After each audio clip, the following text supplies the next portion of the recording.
राय star अपनी चमकदार jeep से दोपहर के तेज धूप में अपने ऑफिस से घर लौट रहे थे। तभी उनको एक लंबी ट्रैफिक का सामना करना पड़ा। राय स्टार ने फौरन वहीं पर जीप को रोका। तभी ट्रैफिक में से दो थकी हुई औरतें जो भीख मांगती थीं, राय स्टार के पास दौड़ी और भीख मांगने लगीं।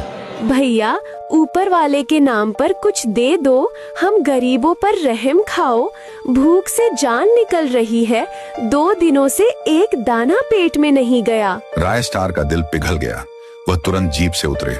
उन्होंने बिना सोचे समझे उन दोनों को काफी सारे पैसे दिए, जिससे वे कई दिनों तक आराम से खा सकें। पैसे मिलते ही दोनों की आंखों में चमक आ गई। एक ने कहा, साहब, आपका बहुत बहुत शुक्रिया, आज तुम्हारी वजह से ही हमारा पेट भरेगा। हम आपके लिए दुआ करते हैं कि आपको दुनिया की सारी खुशी मिले। वे दोनों औरतें खुशी खुशी वहाँ से चली गईं। राय स्टार भी वापस जीप में बैठ गए और ट्रैफिक खुलने का इंतजार करने लगे। राय स्टार अभी आराम से बैठे ही थे कि एक सुनीता नाम की लड़की उनकी खिड़की के पास आई। ये लड़की थोड़ी जवान थी और बाकी दोनों से अलग दिख रही थी। उसने धीरे से कहा, भैया, आपने तो उन सबको पैसे दिए पर मुझे कुछ नहीं दिया। मुझे भी बहुत भूख लगी है, प्लीज मुझे भी थोड़े पैसे दे दो, आपका भला हो। राय स्टार ने उसे ध्यान से ऊपर से नीचे तक देखा। उनके चेहरे पर एक अजीब सी मुस्कान आई। जीप से उतरकर सुनीता के पास आए, फिर बोले, वाह, तुम तो उन सब से कहीं ज्यादा सुंदर हो। तुम्हें तो बाकियों से ज्यादा पैसे मिलने चाहिए, लेकिन मुझे लगता है कि मैंने तुम्हें पहले कहीं देखा है। लड़की थोड़ी घबरा गई पर जल्दी ही संभल गई। साहब, मैं तो सड़कों पर और चौराहों पर ही भीख मांगती हूँ। आपने शायद मुझे कहीं देखा होगा। अब मेरा पेट बहुत दुख रहा है, प्लीज मुझे कुछ पैसे दे दो। राय स्टार ने फिर एक अजीब बात कही, चलो मेरे साथ मेरे घर, तुम्हें मैं गरम खाना भी खिलाऊंगा और ढेर सारे पैसे भी दूंगा। तुम्हें सड़क पर भूखा रहने की जरूरत नहीं है। लड़की डर गई और बोली, साहब, वहाँ जाके आप मेरे साथ कुछ करोगे तो नहीं? मैं बहुत डर रही हूँ। खाने और पैसों के बदले में आप मुझसे कुछ जबरदस्ती तो नहीं करवाओगे? राय स्टार ने साफ कहा, हाँ, तुम्हें मुझे कुछ देना तो पड़ेगा। ये सौदा है और यह तुम्हारी जिंदगी बदल सकता है। गाड़ी में बैठो। भूख और पैसों की जरूरत ने उसके डर को कम कर दिया। वो चुपचाप जीप में बैठ गई। जैसे ही वह बैठी, ट्रैफिक भी खुल गया। राय स्टार अपनी जीप लेकर घर की ओर चल दिए। कुछ देर बाद वे दोनों राय स्टार के बड़े और शांत बंगले में पहुंचे। राय स्टार ने उसे अंदर बुलाया। अंदर चलो, ये है मेरा घर, डरो मत। वह लड़की चुपचाप उतरी और घर के अंदर गई। राय स्टार ने उसे डाइनिंग टेबल पर बिठाया और कहा, तुम यहीं बैठो, मैं अभी तुम्हारे लिए ताजा खाना लेकर आता हूँ। राय स्टार खुद किचन में गए और उन्होंने अपने हाथों से लड़की के लिए गर्मा गर्म खाना बनाया। उन्होंने और खाना लड़की को दिया। लड़की ने खुशी से खाना शुरू किया और सब कुछ खा लिया। खाना खत्म होने के बाद राय स्टार ने अपना वादा पूरा किया। उन्होंने गिनकर पूरे 12,000 रुपये लड़की के हाथ में दिए। राय स्टार ने कहा, पैसे भी तुम्हें मिल गए और खाना भी मिल गया। अब चलो ऊपर कमरे में, जिस काम के लिए तुम्हें यहाँ लाया था, अब वो काम करते हैं। डरते डरते लड़की राय स्टार के साथ ऊपर के कमरे की ओर गई।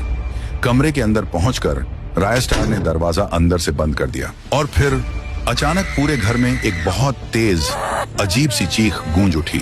सुबह का समय था और जयपुर शहर के सबसे बड़े फुर्सत चौराहा पर हमेशा की तरह एक भयानक ट्रैफिक जाम लगा हुआ था। ये जाम बाकी आम दिनों से काफी ज्यादा लंबा था। सड़कों पर वाहनों की कतारें मीलों तक खींची हुई थीं। हवा में हॉर्न की तीखी और लगातार आवाजें गूंज रही थीं। भागती दौड़ती भीड़ और गाड़ियों के बीच से शहर के जाने माने और सफल बिजनेसमैन राय स्टार अपनी शानदार जीप से वह एक बेहद जरूरी मीटिंग अटेंड करने के लिए मुंबई जा रहे थे। राय स्टार को भी इस ट्रैफिक के आगे झुकना पड़ा और उन्हें अपनी जीप वहीं रोकनी पड़ी। तभी उनकी नजरें अचानक पास खड़ी एक दूसरी कार पर गईं। उन्होंने देखा कि दो औरतें जो शायद माँ बेटी थीं, फटे पुराने कपड़ों में थीं। उनके चेहरों पर मिट्टी और गहरी थकान साफ झलक रही थी। वे उस कार के मालिक से कुछ मदद या पैसे मांग रही थी। ये बात सच थी कि वह दुनिया के सबसे बड़े बिजनेसमैन थे, लेकिन उनका दिल हमेशा से दया, करुणा और इंसानियत से भरा रहता था। वह कभी भी जरूरतमंदों की मदद करने से पीछे नहीं हटते थे। उसके बाद राय स्टार फौरन अपनी जीप से उतरे। उन्होंने बिना दिखावे के दोनों करीब खड़ी औरतों को 500 रुपए दिए। औरतों ने हाथ जोड़कर राय स्टार को दिल से आशीर्वाद दिया और कहा, आपका बहुत बहुत शुक्रिया मालिक। नेक काम करने के बाद राय स्टार वापस अपनी जीप में जाकर बैठ गए। उसी पल ट्रैफिक भी खुल चुका था। तभी उन्हें एक तेज आवाज सुनाई दी, रुको रुको, जरा रुको, मेरी बात सुनो। राय स्टार एकदम से चौंक गए। उन्होंने फौरन ब्रेक लगाया और देखा कि उनकी खिड़की पर एक औरत खड़ी है जिसका नाम था सुनीता। वह बड़े ही आत्मविश्वास से राय स्टार से मदद मांग रही थी। साहब, आपने अभी अभी उन दोनों को तो पैसे दिए, उनकी मदद की, लेकिन मुझे तो कुछ दिया ही नहीं। मेरी तरफ भी तो देखो। ये आवाज सुनकर राय स्टार चौंक जाते हैं। उनकी नजरें उस औरत के चेहरे पर जा ठहरती हैं। चेहरा मिट्टी से अटा हुआ और चेहरे पर ऐसी गहरी थकान जैसे जिंदगी ने हर उम्मीद और खुशी निचोड़ ली हो। मगर उस अजनबी चेहरे में राय स्टार को कुछ जाना पहचाना सा लगा, कोई पुरानी याद, कोई भूली हुई पहचान।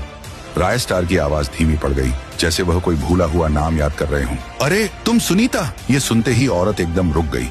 उसकी आंखों में हैरत, दुख और शर्मिंदगी सब कुछ एक साथ झलकने लगा। वह आहिस्ता से फुसफुसाई, हाँ, मैं सुनीता हूँ, लेकिन राय स्टार, तुम यहाँ, तुम इस ट्रैफिक में? ये थी राय स्टार की पत्नी सुनीता शर्मा, जिससे उनका बिछड़ना 4 साल पहले हुआ था। राय स्टार की आंखों में सवालों का तूफान था और उसे कहे, सुनीता, तुम इस हालत में? तुम तो एक इज्जतदार घर की लड़की थी। अदालत में तुमने मुझसे 50 लाख रुपए लिए थे, फिर भी तुम सड़क पर भीख मांग रही हो। ये दर दर की ठोकरें क्यों? तुम तो आराम से अपनी जिंदगी गुजार सकती थी। फिर ऐसा क्या हुआ कि आज तुम यहाँ खड़ी हो? ये सब सुनकर सुनीता की आंखों से आंसुओं की बाढ़ बह निकली। वह बोली, राय स्टार, प्लीज मुझे थोड़ा सा वक्त दो, मैं तुम्हें सब कुछ बताऊंगी, पर अभी नहीं। राय स्टार ने गहरी सांस ली और कहा, ठीक है सुनीता, मैं तुम्हें वक्त दूंगा। ऐसा करो, तुम गाड़ी में आ जाओ, सीट पर बैठ जाओ। सुनीता आहिस्ता से जीप के अंदर जाकर बैठ गई। राय स्टार ने गियर बदला और तेजी से गाड़ी को चौराहे से दूर ले जाने लगे। रास्ते भर दोनों खामोश रहे। उस महंगी जीप में सिर्फ इंजन की मध्यम आवाज और पीछे की सीट से आ रहे सुनीता के सिसकने की हल्की हल्की गूंज थी। राय स्टार ने उसे कोई जल्दी नहीं की। उन्हें पता था कि सुनीता को बोलने से पहले थोड़ा सामान्य होना होगा। चंद मिनटों में राय स्टार ने गाड़ी एक बड़े से कपड़े के शोरूम के सामने रोकी। राय स्टार जीप से उतरे। सुनीता, तुम अभी यहीं अंदर ही बैठी रहो, मैं तुम्हारे लिए कपड़े लाता हूँ। तुम इस हालत में अंदर जाओगी तो लोग तुम्हें घूरेंगे और सवालों की बौछार कर देंगे। मैं नहीं चाहता कि कोई तुम्हें शर्मिंदा करे। ये कहकर राय स्टार कपड़े की दुकान के अंदर गए। उन्होंने वहां रुकी फीमेल स्टाफ को कहा, सुनिए, आज मेरी गर्लफ्रेंड का बर्थडे है। मुझे उनके लिए सबसे अच्छी ड्रेस चाहिए, जो सबसे ज्यादा महंगी और खूबसूरत हो, वही दे दो। उन्होंने ड्रेस के पैसे दिए और स्टाफ ने एक खूबसूरत ड्रेस निकालकर पैक कर दी। राय स्टार ने स्टाफ को थैंक यू कहा और तेजी से दुकान से बाहर निकले। उन्होंने सुनीता के सामने आकर वह ड्रेस दी और बोले, अब सुनो, सामने वाले होटल के वॉशरूम में जाकर अच्छे से नहा लो, खुद को फ्रेश कर लो और यह नए कपड़े पहन लो। हम कहीं जाने से पहले तुम्हें इस हाल से निकलना होगा। सुनीता ने आहिस्ता से सिर हिलाया और पास के होटल के वॉशरूम की तरफ चली गई। राय स्टार वहीं उसका इंतजार करते हुए रुके रहे। कुछ देर बाद जब वह बाहर निकली तो मंजर जैसे बदल गया था। वही औरत जो कुछ देर पहले टूटी हुई और बिखरी हुई लग रही थी, अब एक सादा मगर सुंदर काले रंग की ड्रेस में थी। चेहरे पर हल्का सा मेकअप था और पैरों में शायद उसी दुकान से लिए गए महंगे जूते थे। राय स्टार एक लम्हे भर के लिए उसे देखते रह गए। उन्होंने दिल ही दिल में सोचा, वक्त ने उसे बदल तो दिया है, मगर उसकी खूबसूरती और मासूमियत आज भी वैसी ही है। सुनीता के अंदाज में अब एक नया आत्मविश्वास झलक रहा था, जैसे वो दोबारा खुद को पहचान गई हो। वह बिल्कुल किसी नई नवेली दुल्हन की तरह लग रही थी, जो थोड़ी शर्माई भी हो और मजबूत भी। राय स्टार ने नरमी से कहा, तुम बहुत अच्छी लग रही हो। तुम्हें देखकर लगता ही नहीं कि तुम कुछ देर पहले सड़क पर थी। सुनो, तुम यहाँ पर अपनी बात न बताकर मेरे घर चलो। वहाँ हम आराम से बिना किसी रोक टोक के अच्छे से बात करेंगे। और अभी देखो, रात भी होने वाली है, अब ज्यादा देर करना ठीक नहीं। दोनों जाकर जीप के अंदर बैठ जाते हैं। राय स्टार जीप को रिवर्स लेते हैं और फिर तेजी से अपने घर की ओर निकलने लगते हैं। वह तेजी से जा रहे थे और रास्ते में सूरज डूब चुका था। उनको घर पहुंचते पहुंचते शाम हो गई थी। राय स्टार ने घर के सामने जीप को रोका। जीप से उतरकर दोनों घर के अंदर चले गए। अंदर पहुंचकर दोनों कमरे के अंदर गए। राय स्टार और सुनीता घर की छत वाले कमरे में पहुंचे। कमरे में हल्की सी हवा चल रही थी और माहौल भारी। राय स्टार ने सुनीता की तरफ देखा और धीमी आवाज में पूछा, अब तो बताओ, उस दिन सड़क पर भीख क्यों मांग रही थी? तुम्हारे साथ आखिर हुआ क्या था? सुनीता ने गहरी सांस ली। उसकी आंखें नम होने लगी। वह बोली, राय स्टार, मैं कभी नहीं चाहती थी कि तुमसे तलाक लूं। ये फैसला मेरा नहीं था, मेरे अपने घर वालों का था। वह यादों में खोते हुए बोली, शादी के कुछ दिन बाद जब हम दोनों अपने घर के अंदर हंसते खिलखिलाते रहते थे, तब मेरा भाई और जीजा बाहर खड़े हमें देख रहे होते थे। मेरा जीजा मेरे भाई से कह रहा था, जीजा जी, इस राय स्टार के पास बहुत पैसा है, कोई तरीका बताओ जिससे हम इससे पैसा निकलवा लें। उसी दिन से मेरे भाई और जीजा ने मुझे समझाना शुरू कर दिया। अरे बहनिया, तू अभी जवान है, राय स्टार क्या है तेरे लिए? हमने अमेरिका में बड़ा बिजनेसमैन लड़का देखा है, बड़ा पैसा वाला। तू तलाक ले ले, हम सब नई जिंदगी शुरू करेंगे। मैं उनकी मीठी बातों में आ गई। राय स्टार, मैंने अदालत में तुम पर 50 लाख का केस किया और तुमने बिना एक शब्द बोले वो रकम दे दी। तलाक के बाद मैं 50 लाख रुपए लेकर आई, पर कुछ ही दिनों में मेरे भाई और जीजा ने वो पूरा पैसा अपने हाथों में ले लिया। मेरे जीजा ने अपने बिजनेस में लगा दिया और भाई ने अपने शोरूम में उड़ाया, और जब पैसे खत्म हो गए उनका असली चेहरा भी सामने आ गया। अब हमारे पास कुछ नहीं बचा, तू जहाँ जाना चाहे जा। हम पर बोझ मत बन, मुझे घर से निकाल दिया गया। मेरे पास कोई रास्ता नहीं था। मैंने दूसरे लोगों के घरों में काम करना शुरू किया, झाड़ू पोछा किया, बर्तन धोए, रसोई में खाना बनाया। एक दिन जब मैं उस घर में खाना परोस रही थी, तभी उस घर का मालिक मुझे अजीब नजरों से देखने लगा।